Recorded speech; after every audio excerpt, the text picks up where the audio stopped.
Yeah, you know, I feel obliged to take maybe one question from the Korean press, since you guys have been such excellent hosts. Anybody? This gentleman right here, he's got his hand up. He's the only one who took me up on it. Go ahead.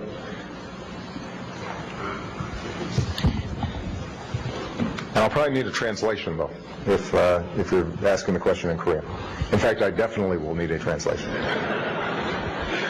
Unfortunately, I hate to disappoint you, President Obama. I'm actually Chinese. Well, it's wonderful. I think I get to represent the entire Asia. Absolutely. We're one family here in this part of the world. Well, your English is better than my Mandarin also. So, Thank you. But now, in fairness, though, I did say that I was going to let the Korean press ask a question. So I think that you know. How about you held up will your my hand Korean anyway. friends allow me to ask a question on your behalf? Well, it Yes depends or no? on whether there's a Korean reporter who'd rather have the question. No, no takers. Oh, this is getting more complicated than I expected. Take quick one question from an Asian, President Obama. Well, as I said, I was going to go ahead and ask your question, but I want to make sure that the Korean press gets a question as well. My question is Go ahead. very simple. You mentioned interpretation.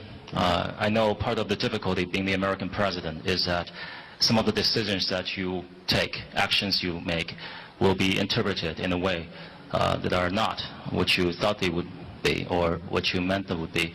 For instance, some of the actions you've taken were interpreted as anti-business domestically in the United States. And as someone just mentioned, some of the actions taken by the U.S. government that you represent as well were interpreted as sacrificing other countries' interests for America's own benefit.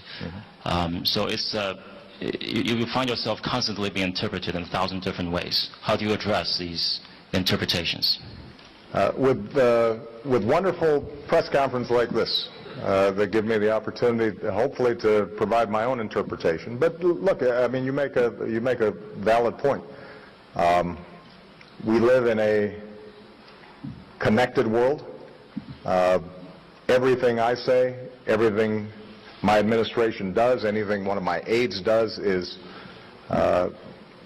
interpreted in one fashion or another. In America, we call it spin, and there's a spin cycle that is going on 24 hours a day, 7 days a week.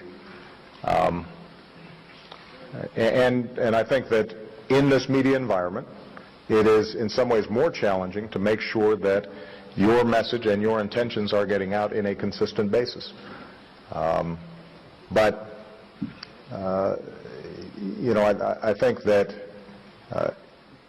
if I'm consistent with my actions and I'm consistent with my goals, then over time, hopefully people look at, you know, my overall trajectory, and they can draw accurate conclusions about what we're trying to do.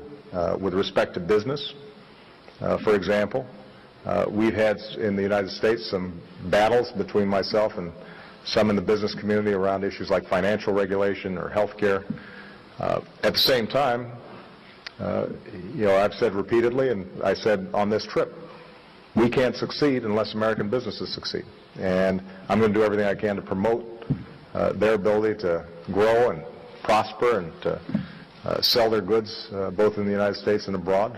And the fact that the economy is now growing and trade is expanding and the stock market is up, I think, is an indication that I mean what I say.